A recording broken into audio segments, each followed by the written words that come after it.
आपके घर में शंकर का शिवलिंग है? हाथ उठाओ जरा, किस किस के यहां पर है? होना चाहिए, रखिए।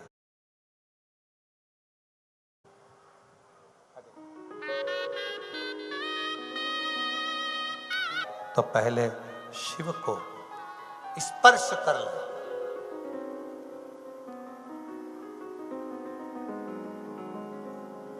शंकर भगवान कभी नहीं देखते कि तुम शुद्ध हो कि अशुद्ध हो।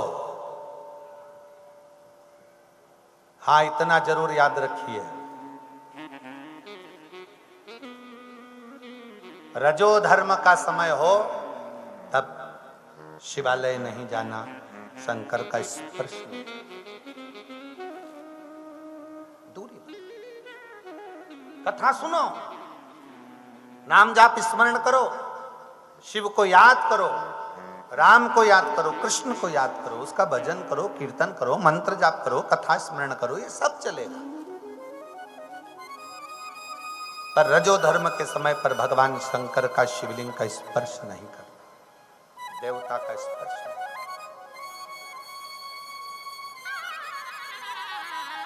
घर में बच्चे ने जन्म ले लिया, सावड़ लग गई, कोई पीढ़ी दर पीढ़ी में चला गया, सूतक लग गई, तो भी भगवान की कथा, भजन, कीर्तन, मंत्र जाप कर सकते, स्मरण कर सकते, उसमें कोई। मंदिर नहीं जा सकते, मत जाओ, भगवान को नहीं छू सकते, मत छुओ, पर भजन, कथा, सत्संग स्मरण करो, आ जाइए, स्मरण करो। चित्र कह रहा है, शिव महापुराण की कथा कर रही है, शिव तत्व का।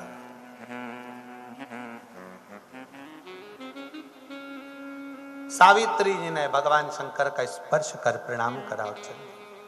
सत्यवान के साथ वन में गई। सत्यवान वृक्ष पे से लकड़ी काट रहा था, थोड़ा सा सर में दर्द हुआ। सावित्री से कहा मुझे दर्द है। सावित्री ने कहा आप नीचे उतरो। बड़ का पेड़ था, जिस वट वृक्ष के नीचे सावित्री अपने पति का सिर गोदी में रख ली।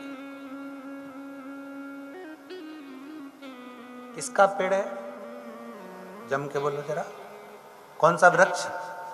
वट वृक्ष, बड़ का पेड़।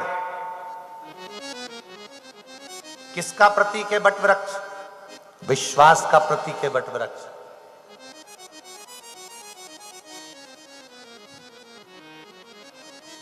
जब मन में फिर निवेदन है, अगर कोई तुमसे कह दे कि तुम्हारा ग्रह बेकार चल रहा है, तुम्हारे राशियां बेकार चल रही है, तुम्हारे दोष है, कोई कह दे कि तुम्हारे ऊपर ये दोष है, कोई कह दे तुम्हारे ऊपर वो दोष है, कोई कह दे तुम्हारे नक्षत्र बेकार चल रहे हैं, कोई कहे तुम्हारा एक्सीडेंट का योग है, कोई कहे तुम्हारा ये योग चल रहा है, कुछ कर सको ना कर सको, एक काम जरूर करना, किसी बड़ के पेड़ के नीचे, बट वृक्ष के नीचे थोड़ी देर बैठकर रोज प्रतिदिन श्री शिवाय नमस्तुभ्यम का जाप करना प्रारंभ करो, या पंचाक्षर मंत्र जपो नमः शिवाय, या षडाक्षर मंत्र जपो ओम नमः शिवाय, या महामृत्युंजय मंत्र जपो। पर शंकर का नाम अगर बट वृक्ष की छांव में बैठकर किया जाता है तो अकाल मृत्यु भी टल जाती है, अकाल मृत्यु भी टलती है। बट वृक्ष की छांव में अगर तप किया जाए, भजन किया जाए, मंत्र जाप किया जाए, नाम जाप किया जाए, स्मरण किया जाए, अकाल मृत्यु।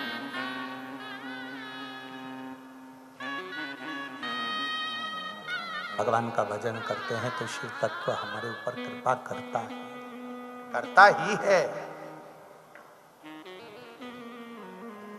ऋषि कैलाशी अविनाशी शंकर की कथा कह रही है, शिव पुराण कहती है, सावित्री पति का सिर गोद में रखकर बैठ गई। बड़ का पेड़ विश्वास का प्रतीक है।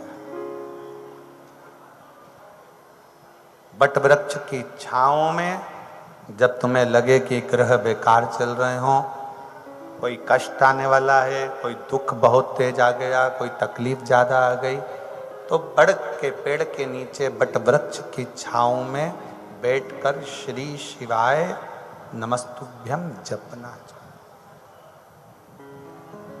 उसे जपो।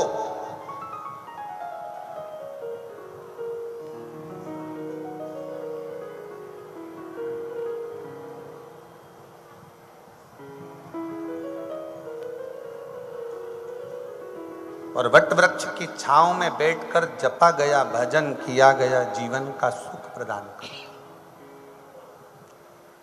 शिव नाम जपिए। श्री शिवाय नमस्तुभ्यं। श्री शिवाय नमस्तुभ्यं। श्री शिवाय नमस्तुभ्यं। सत्यवान कहते हैं कि मैं ऐसा लग रहा है कि मेरे प्राण जा रहे हैं। क्या देखा सावित्री ने कि सामने एक काला सा मस्तक पर हीरे रतन का मुकुट पहना हुआ, हाथ में गदा, भैंसे पर सवार एक सामने यम खड़ा है।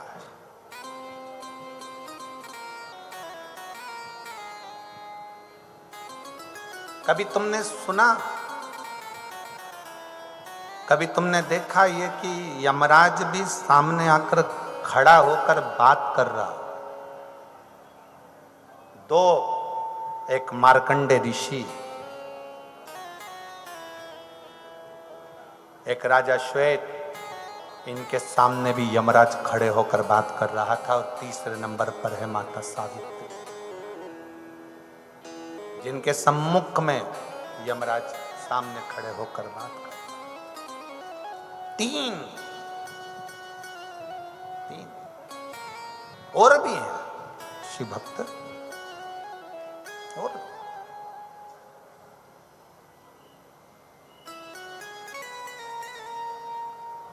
यम की भी सामर्थ्यता नहीं होती है कि शिव भक्त को ऐसे ही उठाकर ले जाए।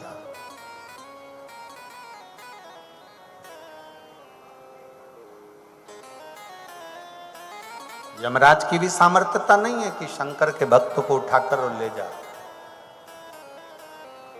अगर आप प्रतिदिन भगवान शंकर के मंदिर में जाकर एक लोटा जल चढ़ा रहे हो, श्री शिवाय नमस्तुभ्यम का जाप कर रहे हो, दरवाजे पर श्री शिवाय नमस्तुभ्यम लिखा हुआ है, वाहन पर, गाड़ी पर, ऑटो पर, कहीं पर भी श्री शिवाय नमस्तुभ्यम लिखा हुआ है, तो कहीं ना कहीं वो आपके काम जरूर आए। शिव तत्व अगर आपके पास में है तो अकाल मृत्यु टल जाए। अकाल मृत्यु वो मरे जो काम करे चंडाल का, काल उसका क्या बिगाड़े जो भक्त हो महाकाल का। जो शिव की आराधना में क्या सामने यम खड़ा है।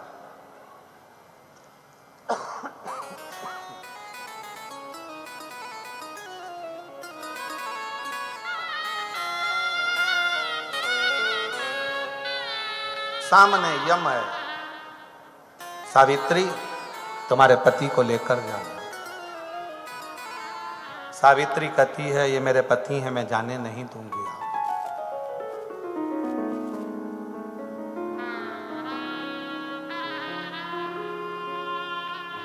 आप जानते हो सावित्री कहती हैं कि मेरे पति शिव की आराधना करते हैं और मैं शंकर का स्पर्श कर कर।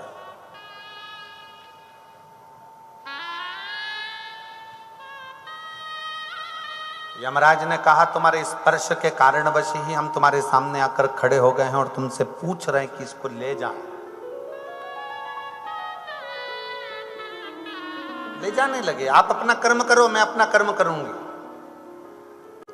शिव महापुराण की कथा कहती है शंकर के भक्त को अपने कर्म में लगे रहना चाहिए, बाकी का निर्णय तो शंकर करेंगे। Hey guys! पति के माध्यम से मेरी संतान हो जो मेरे ससुर की गोद में जाकर खेले। यमराज तथास्तु कह दिए, ले जाने लगे। तो इतने में सावित्री ने कहा कहाँ ले जा सकते हो, क्योंकि मेरे ससुर को बेटे का दर्शन करना है और मेरी संतान इन्हीं के माध्यम से होगी, इनको तुम मार नहीं सकते। सावित्री तो जीत गई। और जीती क्यों है? क्योंकि तू जिस शंकर के शिवलिंग का स्पर्श कर कर आई है, आज अपने पति का काल हर कर भी स्वयं महाकाल की कृपा तू प्राप्त कर दे। काल हरण कर कर आई है। और मेरे जीजियों, मेरे जीजाओं, मेरी बेटियों, बेटाओं, मेरी माताओं, मेरे भाई, मेरी बहन, एक बात का स्मरण करिए, प्रतिदिन शंकर का दर्शन करिए, प्रतिदिन शिव का स्पर्श करिए और प्रतिदिन श्री शिवाय नमस्तुभ्यम कहिए। उसका फल मिलता है, जरूर मिलता है। भगवान शिव कुंदकेश्वर का रूप धारण कर कर विदल उत्पल का संहार